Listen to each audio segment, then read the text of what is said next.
पोपट हा त्याच्या आकर्षक रंगांमुळे, हुशारीमुळे आणि गोड आवाजामुळे सर्वांचा आवडता पक्षी आहे।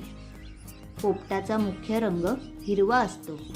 त्याची चोच लाल आणि बागदार म्हणजेच वक्राकार असते, ज्यामुळे त्याला फळे आणि बिया तोडणे सोपे जाते। पोपटाच्या गळ्याभोवती काळ्या किंवा गुलाबी रंगाची सुंदर रेघ असते। पोपटाच्या पायांची रचना खास असते।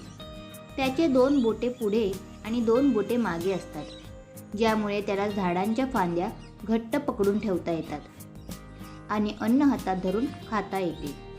पोपटाला हिरवी मिरची आणि पेरू अत्यंत आवडतात। याशिवाय तो आंबा, डाळिंब, सूर्यफुलाच्या बिया आणि इतर फळे आवडीने खातो।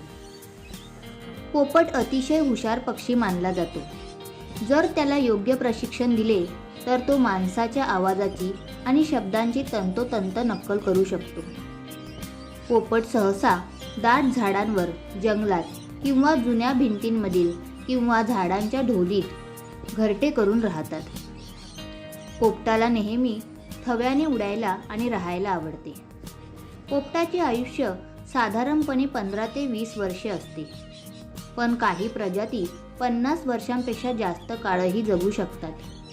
पोपटाला त्याच्या सुंदर रूपासोबतच प्रेमाचे आणि बुद्धिमत्तेचे प्रतीक मानले जाते। भारतात राघू किंवा पोपट या नावाने तो खूप लोकप्रिय आहे।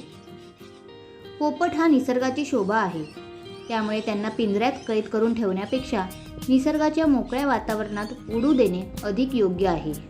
धन्यवाद। असेच नवनवीन व्हिडिओ पाहण्यासाठी चॅनलला सबस्क्राईब करा।